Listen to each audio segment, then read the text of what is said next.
வணக்கம். இன்னைக்கு நம்ம தமிழ் ஃபுட் சேனல்ல சாம்பார் வைக்கிறது எப்படின்னு தான் பார்க்க போகிறோம். சாம்பார்னா இது வந்து நம்ம வீட்டில் எப்போதும் நம்ம சாம்பார் வைக்கும் போது என்ன பண்ணுவாங்க, அந்த சாம்பார் நல்லா இருக்காதுன்னு சொல்லுவாங்க. ஆனால் அதே கடையிலேருந்து வாங்கிட்டு வந்து கொடுத்தா நல்லா சாப்பிடுவாங்க. அதுக்கு கடையில் அந்த சாம்பாரை நல்லா இருக்கிறதுக்கு காரணம், டேஸ்ட்டாக இருக்கிறதுக்கு காரணம் ஒன்றுமே இல்லைங்க. எந்த பவுடரும் நம்ம பொடியெலாம் அரைச்சி போட தேவையில்லை. நம்ம எப்போதும் வைக்க போகிற சாம்பாரோட லைட்டாக தேங்காவும் வெல்லமும் கலந்தால் மட்டும் போதும். அதை இன்றைக்கி நம்ம எப்படி சேர்க்கறதுன்னு தான் நம்ம பார்க்க போகிறோம். வாங்க. ஃபஸ்ட்டு இந்த சாம்பார் நான் ஆல்ரெடி நல்லா சாம்பார் வைப்பாங்கன்னு சொல்கிறவங்க நீங்கள் வந்து இந்த வீடியோவை பார்த்து தெரிஞ்சுக்கோங்க. எனக்கு சாம்பாரே வைக்க தெரியாதுன்னு சொல்கிறவங்க ஆரம்பத்துலேருந்து பாருங்கள். வாங்க இந்த வீடியோக்குள்ளே போய் பார்க்கலாம். ஃபஸ்ட்டு சாம்பார் வைக்க நான் வந்து எங்கள் வீட்டில் நான் எப்போவுமே ரேஷன் பருப்பு தாங்க நான் யூஸ் பண்ணுவேன். ரேஷன் பருப்பு வந்து நல்லா கழுவி சுத்தம் பண்ணி இந்த மாதிரி வேகிறதுக்கு போட்டுக்கலாம்.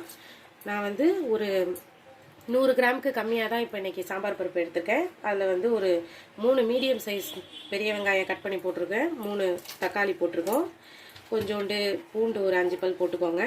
பெருங்காய கட்டி ஓரளவுக்கு போட்டுக்கோங்க. ஜீரகம் 1 டீஸ்பூன் போட்டுக்கோங்க. மஞ்சத்தூள் 1 டீஸ்பூன் அளவு போட்டு நல்லா குழையிற வரைக்கும் வச்சு வேக வச்சு எடுத்துக்கலாம். இப்போ இதுக்கு இது பாருங்கள், தேங்காய் வந்து நாங்கள் 5 பேர் சாப்பிட்ற அளவுக்கு நம்ம இது வந்து சாப்பாடு மீல்ஸு சாம்பார் தான் நம்ம இப்போ செஞ்சிட்ருக்கோம். இது வந்து உங்களுக்கு டிஃபனுக்கு சாம்பார் வேணும்னா இதே மெத்தடை யூஸ் பண்ணி நீங்கள் டிஃபன் சாம்பாரும் செஞ்சுக்கலாம். சூப்பராக டேஸ்டியாக இருக்கும். இது வந்து 2 டேபிள் ஸ்பூன் அளவுக்கு தேங்காய் எடுத்துருக்கோம். பெருஞ்சீரகம் பார்த்தீங்கன்னா 1/4 டீஸ்பூனுக்கு கம்மி தான். ஜீரகம் வந்து ஒரு 2 சிட்டிகை அளவு எடுத்துக்கோங்க போதும். ஜீரகம் அதிகமாக போட்டிங்கன்னா ஃப்ளேவர் வந்து மாறிடும். கத்திரிக்காய் எடுத்து வச்சுருக்கோம். மாங்காய், கேரட்டு, வெண்டைக்காய். இந்த வெண்டைக்காவை மட்டும் சாம்பாரில் போடுறதுக்கு முன்னாடி வெறும் எண்ணெய் சட்டியில் நல்லா வந்து வதக்கிட்டு அதுக்கப்புறம் தான் போடணும். பெரிய ஒரு நெல்லிக்காய் சைஸ் அளவுக்கு பெரிய புளி எடுத்து வச்சுருக்கோம். பெரிய நெல்லிக்காய் சைஸ் அளவுக்கு. இப்போ நம்ம அந்த தேங்காவை வந்து அரைச்சி எடுத்துகிட்டு வந்துடலாம். தேங்காய் எப்போவுமே கொஞ்சம் கம்மியாகவே போடுங்க. ஏன்னா ரொம்ப அதிகமாக போட்டுட்டீங்க அப்படின்னு சொன்னால் ரொம்ப வந்து அதிகமாக சாம்பாரோட அளவும் அதிகமாகிடும், திக்காகவும் ஆகிடும். அதுக்கு கூட தேங்காய் அளவை கொஞ்சம் கம்மி பண்ணிக்கணும். நீங்கள் 2 பேருக்கு வச்சாலும் சரி, 3 பேருக்கு வச்சாலும் தேங்காவோட அளவை கம்மி பண்ணி போடுங்க. இப்போ கடாயில் நம்ம இந்த வெண்டைக்காவை போட்டு நல்லா வதக்கிக்கலாம். இது வதங்கட்டும். இப்போ பருப்பு நல்லா வெந்துருச்சு. கரண்டியை வச்சு இந்த மாதிரி வந்து குழச்சிக்கோங்க. அவ்வளோதான். இப்போ இந்த வெண்டைக்காய் வந்து நல்லா வதங்கினதுக்கு அப்புறமா நம்ம இதில் எடுத்து வந்து கொட்டிக்கலாம். இப்போ அதுக்கு முன்னாடி பாருங்கள், இதில் போடுறது வந்து நான் சாம்பார் பொடி தேவையான அளவு உங்களுக்கு எவ்வளோ தேவையோ சாம்பார் பொடி போட்டிருக்கோம். சாம்பார் பொடி வந்து நீங்கள் எவ்வளோதுக்கு தேவையோ அதுக்கு தகுந்த மாதிரி போட்டுக்கோங்க. இது வந்து குழம்பு, நம்ம வீட்டில் அரைச்ச குழம்பு மிளகாய் தூள். உங்களுக்கு காரத்துக்கு தேவையான அளவு போட்டுக்கோங்க. இப்போ வதக்கி வச்சுருக்கிற வெண்டைக்காவை இதில் போட்டுக்கோங்க. கேரட்டையும் நம்ம இதில் சேர்த்துடலாம். உங்களுக்கு காரத்துக்கு தகுந்த மாதிரி நீங்கள் வந்து குழம்பு மிளகாய் தூளும் நம்ம சாம்பார் பொடியையும் சேர்த்துக்கோங்க.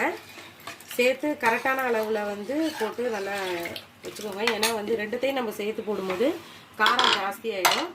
கத்திரிக்காயும் இதில் ஆட் பண்ணிக்கலாம். உப்பு போட்டு வேக வச்சிடலாம். ஃபஸ்ட்டு இது வேகட்டும். அதுக்கப்புறம் தான் நம்ம மாங்காய்லாம் போட்டதுக்கப்புறம் தான் நம்ம வந்து தேங்காவை ஊற்றணும். அதுக்கு முன்னாடியே ஊற்றக்கூடாது.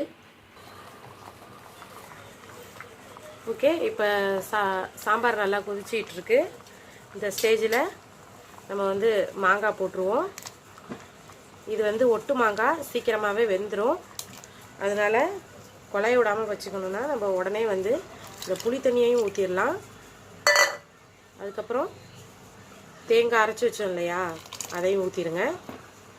அவ்வளோதான். இது ஒரு 5 நிமிஷம் கொதிச்சா போதும்.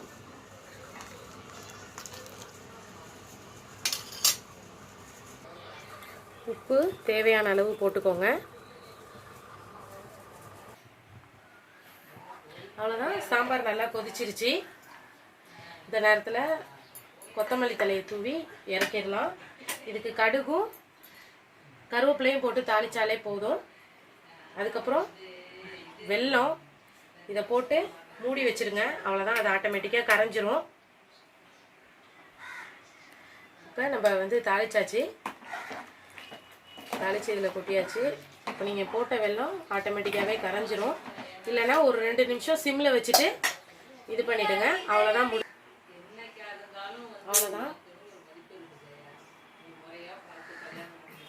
அவ்வளோதான். இந்த மாதிரி சாம்பார் இந்த மாதிரி ஸ்டைலில் வச்சு பாருங்கள். சாப்பிடாதவங்க கூட சாப்பிடுவாங்க. இந்த சேனலை சப்ஸ்கிரைப் பண்ணுங்கள். மறக்காமல் பெல் பட்டனையும் கிளிக் பண்ணிவிடுங்க. தேங்க்யூ.